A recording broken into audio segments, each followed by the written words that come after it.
Recycler vos impressions 3D ratées, c'est difficile. Je parle d'expérience. J'ai des seaux remplis de PLA broyés et environ 2 ans d'expérience à essayer de le transformer à nouveau en quelque chose d'utile. La qualité du broyat, la contamination, l'humidité, n'importe lequel de ces facteurs peut ruiner tout un lot. Quand Plastic Preneur m'a proposé de me prêter leur nouvelle machine de moulage par injection de table à 4 000 $, je n'ai pas hésité, parce que le moulage par injection est fondamentalement différent de l'impression 3D. C'est moins sensible à la qualité de votre matériau, c'est plus rapide, et ça peut produire des pièces que l'impression 3D FDM ne peut tout simplement pas réaliser. Super sympa.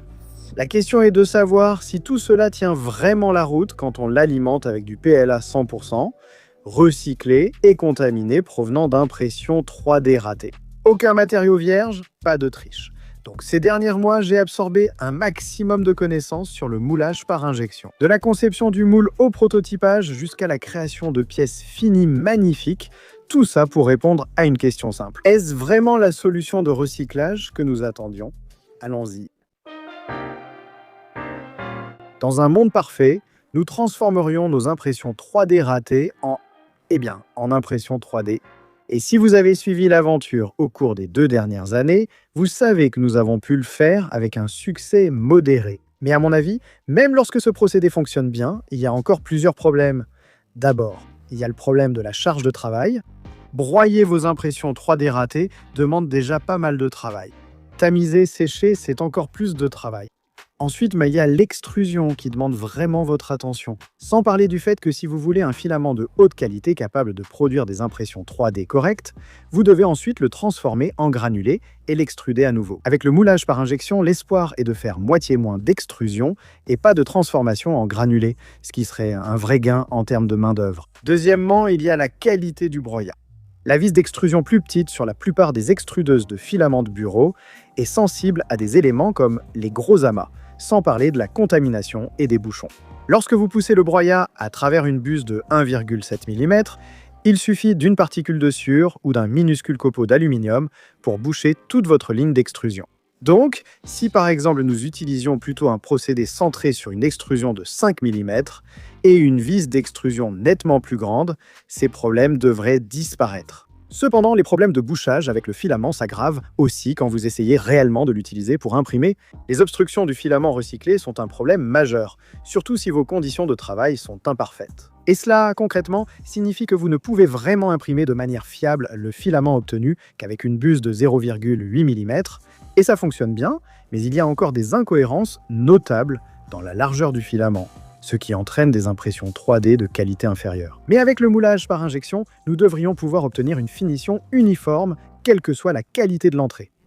Ensuite, il y a la question de la consommation d'énergie. Il faut une quantité considérable d'énergie pour broyer, extruder, transformer en granulé, puis réextruder votre matière première. C'est encore pire si vous avez beaucoup d'échecs d'impression 3D, à cause de problèmes comme les bouchages. Le moulage par injection ne demande en principe qu'un passage dans l'extrudeuse pour obtenir des pièces finies, du moins en théorie, avec suffisamment de pratique. J'y reviendrai dans un instant. Et enfin, l'éléphant dans la pièce, la solidité.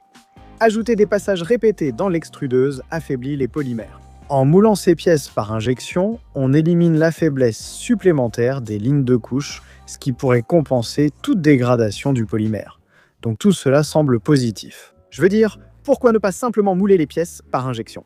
Eh bien, jusqu'à récemment, ce n'était pas vraiment quelque chose que l'on pouvait faire dans son atelier à la maison ou dans un makerspace. Pas sans construire votre propre installation, mais c'est là qu'intervient Plastic Preneur. Non, ils n'ont pas sponsorisé cette vidéo, n'ont eu aucun contrôle éditorial et ne m'ont même pas offert la machine, ils me l'ont simplement prêtée. Et je pense que je touche une petite commission si vous utilisez mon coupon de réduction de 5% TNL lors du paiement. Pour ceux qui ne connaissent pas Plastic Preneur, c'est une entreprise autrichienne qui fabrique divers produits pour le recyclage du plastique à petite échelle. Leurs produits ont peut-être été présentés sur la chaîne YouTube Brothers Make See. Comme moi, vous êtes passionné par le recyclage du plastique. Ce qui rend ce produit si différent, c'est qu'il fait partie de leur nouvelle série de BureauGo, ce qui signifie qu'il est plus petit, plus abordable et plus portable que tous leurs autres produits. Il fonctionne aussi manuellement, vous offrant un excellent entraînement du haut du corps. Waouh, c'est vraiment difficile. Cela permet aussi d'économiser beaucoup d'argent sur les moteurs, les engrenages et l'électronique.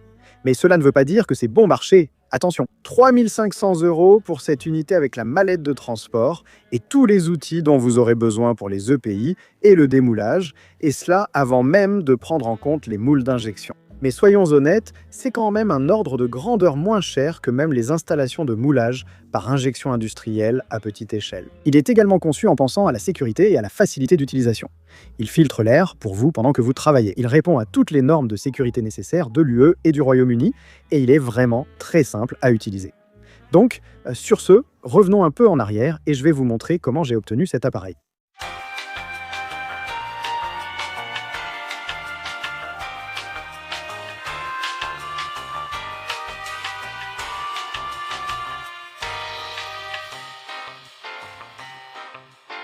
Après l'installation de la machine, vous devrez acquérir des moules d'injection. Alors attention, si vous achetez cet appareil à des fins éducatives ou professionnelles, vous allez probablement simplement choisir parmi leur assortiment de moules d'injection prêts à l'emploi, comme ce modèle de mousqueton qu'ils vendent déjà. Mais enfin, je veux dire, où est le plaisir là-dedans? Donc, vous aurez plutôt envie de mettre la main sur ce moule d'injection universel très ingénieux. En gros, il s'agit d'une coque en aluminium qui offre une cavité que vous pouvez remplir avec vos propres moules personnalisés. Maintenant, ceux-ci peuvent être usinés CNC, ils peuvent être imprimés en 3D en résine, ou tenez-vous bien, vous pouvez même imprimer en 3D FDM vos propres inserts de moules avec des matériaux haute température. Et comme il s'agit principalement d'une chaîne dédiée à l'impression 3D, n'oubliez pas de vous abonner si vous aimez l'impression 3D. Dans un instant, je vais vous montrer toutes les expériences amusantes que j'ai réalisées avec toutes sortes de filaments d'impression 3D exotiques, ainsi que les résultats obtenus et combien de cycles chacun d'entre eux a réellement survécu. Mais d'abord, nous devons en fait concevoir des moules personnalisés. Parlons donc de tout ce processus pendant un instant. Le moulage par injection est une science avancée, et il y a beaucoup à savoir avant de concevoir ses propres moules. Et pourtant, comme nous travaillons avec des pressions assez faibles et de petites injections, j'ai en fait trouvé assez facile d'en saisir l'essentiel. Essentiellement, lorsque vous concevez des moules d'injection, vous devez penser à plusieurs choses différentes. La première et la plus importante, c'est d'ajouter des angles de dépouille. En termes simples, les pièces doivent être inclinées de manière à pouvoir glisser hors du moule plutôt que de rester coincées. Ensuite, il y a les contre-dépouilles, ou les zones où les pièces vont s'accrocher au moule et empêcher le démoulage. Et puis il y a la conception de la carotte et des canaux d'alimentation qui déterminent essentiellement la taille de l'ouverture, la façon dont elle se divise et l'endroit où elle rejoint effectivement la pièce dans le moule. Et enfin, il y a les aspects plus avancés comme la prise en compte du retrait du plastique et la minimisation des zones inutilement épaisses qui pourraient se déformer pendant le refroidissement. Heureusement, les enjeux sont faibles lorsqu'on imprime son insert de moule en 3D soi-même. Donc je me suis lancé le défi de concevoir et d'itérer mes propres moules avant de les faire réellement usiner en CNC. J'ai longuement réfléchi aux pièces que je pourrais fabriquer qui seraient réellement assez utiles à suffisamment de personnes pour que je puisse en produire 10 à 20 kilos et que les gens ne jettent pas les produits à la poubelle. J'ai finalement opté pour un plateau Gridfinity un par un, une poignée de grattoir pour une lame de couvreur afin de retirer les pièces de votre plateau d'impression et quelques petits composants multiboard. J'ai ensuite passé un jour ou deux à alterner entre l'impression 3D et les tests, l'ajustement des moules, puis finalement à me fixer sur quelques vrais modèles à faire usiner. Cependant, si vous dépensez beaucoup pour usiner vos modèles en aluminium coûteux, vous préférerez peut-être faire appel au service de conception de moules de plastique preneur. Le service de conception de moules de plastique preneur, ou un professionnel comme le très justement nommé Flo, vous aidera à concevoir votre pièce ainsi que le moule correspondant, pour un écoulement et une utilisation optimaux. Ces moules peuvent varier en complexité et inclure des fonctions avancées comme le surmoulage de pièces métalliques, des broches pour trous de vis ou la production de plusieurs pièces identiques dans un seul moule. Et je veux dire, regardez la différence entre mon design, cette adaptation de Gridfinity moulable par injection, et la version de Flo sur le manche de grattoir traditionnel. Ce type maîtrise le moulage. À la fin du processus, vous recevez un fichier STEP prêt à être usiné, accompagné de tous les dessins techniques nécessaires que vous devrez transmettre à votre atelier d'usinage. À qui veux-je faire croire ça? J'ai dû installer ce truc, imprimer des moules 3D et l'essayer. D'accord, j'ai peu de temps pour m'amuser avec ça aujourd'hui, mais il faut bien que je teste un peu avant qu'on parte. Donc je vais commencer avec mon matériau granulé, 100% recyclé, ça devrait être très facile pour cette machine. C'est un matériau très agréable et standardisé, ça devrait être assez facile à utiliser. J'ai monté la machine à 220, je crois. Très bien. pose ça. Je suis super content. D'accord, c'est parti. Prêt? Ça rentre. C'est parti. Voilà le matériau. Ça sent le PLA moisi. Waouh, c'est un bon exercice. Bon, on a un peu de matériau. On essaye de mouler? D'accord. Il semble qu'on ait pas mal d'humidité, même dans le matériau en granulé. Ça suinte et il y a beaucoup d'humidité qui sort, mais essayons quand même. Je n'ai pas beaucoup d'espoir. Je dois probablement vraiment bien déshydrater le matériau, comme ils l'ont dit dans le manuel. Mais essayons. Je ne sais pas. Est-ce que je vais vite ou lentement?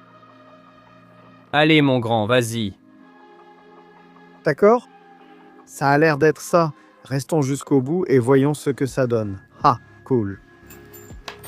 Incroyable. Premier essai. Quoi? C'est trop cool. Mon Dieu. Première tentative. Waouh, regardez ça. Très bien. Maintenant, nous allons passer à du broyat frais, un bon matériau. Mettez ça là-dedans. On va faire tourner ça, mon gars. Et maintenant, on va l'enlever. Voyons ce qu'il y a à l'intérieur. Non, ça coule. C'est pourquoi on porte des lunettes. Ce sera donc le dernier. Oula, du calme. Oula. Oui, il y a beaucoup d'humidité là-dedans. Bon, petit problème avec le PLA, c'est que c'est très cassant. J'en ai déjà cassé 2, mais bon, la qualité.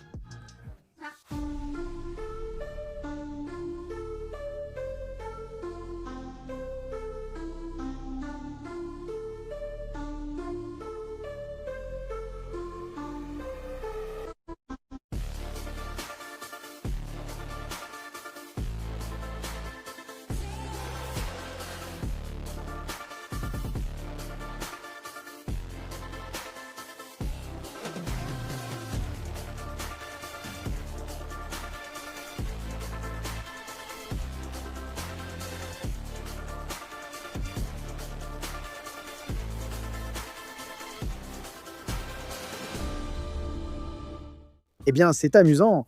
Il s'avère que j'ai oublié de brancher mon micro pendant une grande partie des tests, où j'utilisais de la résine PCF, PPA, CF et tout ce genre de choses. Donc, laissez-moi simplement vous résumer l'essentiel. J'ai eu un certain succès avec mes moules imprimés en 3D en utilisant la résine Heygears. Dans ce cas, il s'agit de la résine Heygears Ultra, High Temp pH 270, qu'ils m'ont envoyé pour cette vidéo, ainsi que du PCF, qui a en fait été imprimé par Plastic Preneur. À ma grande surprise, les moules imprimés en 3D étant en fait vraiment difficiles à utiliser, quelle que soit la technologie que j'ai utilisée. D'accord, voici quelques moules en PPS CF. Ceux-ci devraient être résistants à la chaleur. Très bien, essayons le PPS CF à 195. Purgé grattoir, c'est parti. Allez ma belle. On y va, d'accord? Voyons comment ces moules PPS sont tenus. Jusqu'ici, tout va bien. Mec, ça se déforme encore. Je pense que j'ai trop injecté celui-ci, donc ça a déformé le moule. Le moule est complètement déformé. On pourrait devoir imprimer en solide ou avec plus de remplissage. Puis-je seulement démouler cette masse informe? Voilà. Non, il nous faut des moules plus épais, mais c'est un progrès. C'est déjà un progrès. J'attribue ça au fait que les surfaces ne sont clairement pas aussi lisses que le RA 1,6 de l'aluminium usiné, même dans le cas des impressions en résine. En plus, avec ces filaments chargés en fibre de carbone, j'ai constaté que le spray silicone pourtant indispensable s'infiltrait dans l'impression elle-même, n'en laissant pas sur la surface d'appui, ce qui faisait que les pièces y adhéraient. J'ai aussi constaté qu'à moins d'imprimer avec des surfaces supérieures extrêmement épaisses, comme 3 à 5 mm, il ne sert à rien que le filament soit censé résister à plus de 200 degrés Celsius, car il se déformera sous la pression après 1 ou 2 injections, provoquant d'énormes bavures. Et comme si tous ces défis n'étaient pas déjà suffisants pour un débutant comme moi, je me suis aussi rendu compte que ni la résine ni les filaments en fibre de carbone n'évacuent la chaleur de la même manière que l'aluminium usiné CNC. Ce qui signifie que vous allez devoir être très patient pour démouler ou risquer de déformer les pièces en le faisant. Maintenant, j'ai vraiment envisagé de faire beaucoup plus d'expérimentation sur ce sujet de l'impression 3D, mais étant donné que cette vidéo est surtout destinée à être une introduction à ce qui est possible, je vais m'abstenir pour l'instant. Cela dit, je pense vraiment que fabriquer vos propres moules est l'une des pistes les plus intéressantes et prometteuses de tout ce processus. Donc je serais très curieux de réessayer avec des géométries plus simples, ainsi qu'avec des filaments haute température non en fibre de carbone, comme le PPS ou le PPS-TF. Si ça vous intéresse, commentez ci-dessous et je pourrais peut-être garder cette machine plus longtemps pour qu'on explore cela ensemble. Et pendant que vous y êtes, assurez-vous de vous abonner pour ne rien manquer des prochains contenus, car j'ai une autre série de vidéos prévues où j'essaie d'utiliser ce même broyat sale et contaminé pour imprimer en 3D des meubles. Ça va être très amusant. Bref, maintenant que les tests avec le moule imprimé en 3D sont terminés, il était temps de déballer mes magnifiques moules en aluminium fabriqués professionnellement et de les tester. Voici comment ça s'est passé. Très bien, c'est un nouveau jour, un nouveau mois, et nous avons de nombreux moules incroyables que nous sommes prêts à essayer. Alors essayons-les. Je suis vraiment enthousiaste à propos de tous ces moules. Je veux essayer d'obtenir un certain rythme où je ne gaspille pas beaucoup de matière. Je continue simplement. Donc ça va être un peu chaotique et voyons ce qui va se passer. Très bien, c'est parti. Waouh! La pince s'est détachée, mais à part ça, ça pourrait aller. Laissons ça refroidir dans un coin et passons au moule en résine. Waouh, c'est vraiment dur. Je ne sais pas pourquoi. C'est soudainement plus dur. Bon, voyons voir ce qu'on a ici. Faisons d'abord notre mousqueton. Parfait. Beau mousqueton. Magnifique. Très bien. Je pense qu'il va falloir qu'on s'y mette à deux pour être le plus efficace possible. D'accord, je pense que c'est notre bac Gridfinity. D'accord, ça n'a pas marché. Je vais devoir réessayer. Très bien, essayons les moules universels. Même problème. Essayons celui-là encore une fois. D'accord. Et le plus intéressant, le grattoir. Allez, allez. On est beaucoup plus près d'un résultat parfait. Très proche. Encore un petit peu. Oomph, et on aura un grattoir. Très bien, essayons encore une fois. Le plastique refroidit et je n'arrive pas à l'enfoncer complètement. C'est ce que je pense qu'il se passe. C'est un bon exercice. C'est difficile. Laisse-moi les ouvrir. Voyons ce qu'il y a à l'intérieur. C'est vraiment sympa. Nous avons un grattoir. Il y a quelques petites imperfections autour des vis, mais nous avons un grattoir. Ouais, mec. C'est un grattoir huileux, mais c'est un grattoir. Génial. Très bien, CNC Gridfinity. C'est parti. On y est presque. On s'en rapproche à chaque fois. Tellement proche. Regarde-moi ça. On augmente la température. Donc on est à 210 degrés Celsius. Voyons ce qui se passe avec les deux boulons. Avec un peu de chance, pas de bavure. Allez, vas-y. Continue, continue. Va jusqu'au bout. Waouh, c'est bien plus facile. Quand il fait si chaud, je pense que ça a sûrement traversé. Il commence à faire tellement chaud ici. C'est vraiment un travail pour deux personnes. Si j'en ai jamais vu un, je trouve ça toujours très facile. Je pense que c'est une bonne chose. Maintenant, ça se remplit. C'est plein. Oui, c'est un bac Gridfinity. C'est un bac Gridfinity rouge. Est-ce que je vais pouvoir le démouler sans le casser? Regardez-moi ça. Le tout premier bac Gridfinity moulé par injection au monde. Comment allons-nous le sortir? Je ne sais pas encore, mais il est là et il est beau. Ah, regarde ça. Racloir moulé par injection, mon gars. PLA 100% recyclé, magnifique. Mec, faisons-en d'autres. Carrément, mec. Avec un peu d'expérience derrière moi, il était temps d'appeler Jacques et Daniel en renfort pour voir à quelle vitesse et avec quelle efficacité on pouvait faire avancer ce processus à 3. Après tout, en travaillant seul, je perdais environ 50% de mon matériau à cause des coulures. Et le matériau que j'utilisais passait beaucoup trop de temps dans l'extrudeuse chaude. À vrai dire, même avec deux personnes entièrement concentrées sur le démoulage et le remontage des moules, nous n'arrivions toujours pas à suivre la vitesse du processus de moulage par injection. Donc je pense que si vous vouliez vraiment optimiser l'efficacité de la production et la rentabilité, il vous faudrait avoir une demi-douzaine de moules à votre disposition, puis 4 ou 5. 5 personnes travaillant constamment à monter, démonter, démouler et remonter les moules, tandis qu'une personne se contente de faire tourner la manivelle en continu. À ce stade, vous pourriez vouloir passer aux machines de production à plus grande échelle de plastique preneur. Mais si vous vouliez maximiser votre retour sur cette machine, je suppose que vous voudriez probablement utiliser une main-d'œuvre à faible coût, voire gratuite. Une main-d'œuvre indifférente à la chaleur et la sueur peut le faire. Eh bon, J'ai simplement recréé l'atelier clandestin, non? en tout cas, avec assez de moules et assez de mains pour aider, je vois très bien comment on pourrait facilement rentabiliser un investissement dans une machine comme celle-ci. À condition, bien sûr, que le produit final ait suffisamment de valeur pour se vendre quelques euros, parce que honnêtement, je ne pense pas que quelqu'un va dépenser 5 euros pour un mousqueton en plastique. Mais encore une fois, je dois admettre qu'il est assez évident que le marché cible pour cette machine en particulier sera l'éducation et les Fab Labs, pas les personnes qui essaient de monter une entreprise de recyclage du plastique. Mais maintenant, le moment que vous attendiez tous, regardons les résultats.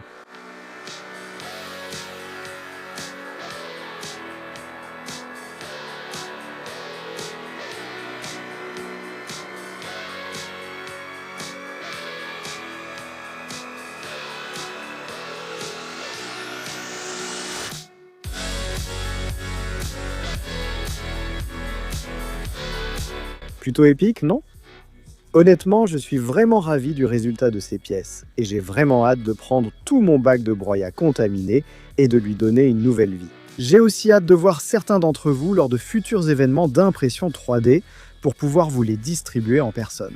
À vrai dire, je comptais surprendre mes soutiens sur Patreon avec certaines de ces choses, mais avez-vous vu à quel point il est cher d'envoyer une simple enveloppe matelassée de nos jours ? Quoi ? Honnêtement, j'y perdrais ma chemise. Donc au début de la vidéo, j'ai posé la question. Le moulage par injection pourrait-il être la solution à nos problèmes de recyclage d'impression 3D ? Et honnêtement, je pense que ça pourrait l'être. Maintenant, ne vous méprenez pas à comparer à certaines des solutions de recyclage de filaments qui arrivent sur le marché. C'est une alternative bien plus coûteuse. Et cela avant même de prendre en compte le type de broyeur puissant dont vous allez avoir besoin pour broyer des choses comme les impressions 3D ratées, les moulages ratés ou tout le plastique fondu. Mais si vous prenez en compte la valeur du travail et le coût de tous les différents tracas liés à des choses comme les bus bouchés, lorsque vous imprimez réellement avec du filament recyclé, je pense que cela pourrait être une solution beaucoup plus robuste et pratique pour recycler les déchets d'impression 3D. Est-ce la solution la plus simple, la moins chère ou la plus accessible ? Non. Ai-je maîtrisé le processus et réussi à imprimer en 3D mes propres moules de manière fiable et à créer des pièces utilisables ? Pas encore. Est-ce que chacun de nous aura un jour une installation de moulage par injection chez soi, à côté de l'imprimante 3D ? Certainement pas. Mais pour les écoles, les Fab Labs ou les personnes entreprenantes qui s'intéressent au recyclage du plastique, il est indéniable que la possibilité de transformer très rapidement des déchets contaminés en beaux produits finis est très séduisante. Personnellement, je vais faire passer beaucoup plus de plastique dans cette machine tant que je l'ai, plutôt que d'essayer de me donner tout ce mal et tout ce travail pour fabriquer du filament de haute qualité à partir de ce plastique. Si vous ne voyez pas de quoi je parle avec ces complications, regardez la dernière vidéo de ma série sur le recyclage du filament, où j'explique en détail les complications, obstacles, pertes d'efficacité et galères pour transformer vos déchets plastiques en filaments utilisables. Aussi, n'oubliez pas de vous abonner parce que, apparemment, plus de 70% d'entre vous ne l'ont pas fait. Et c'est un peu embarrassant, mais j'ai vraiment aimé passer un moment avec vous aujourd'hui. Et j'aimerais beaucoup que vous repassiez bientôt. C'est tout pour cette semaine, mais je vous retrouve tous sur The Next Layer.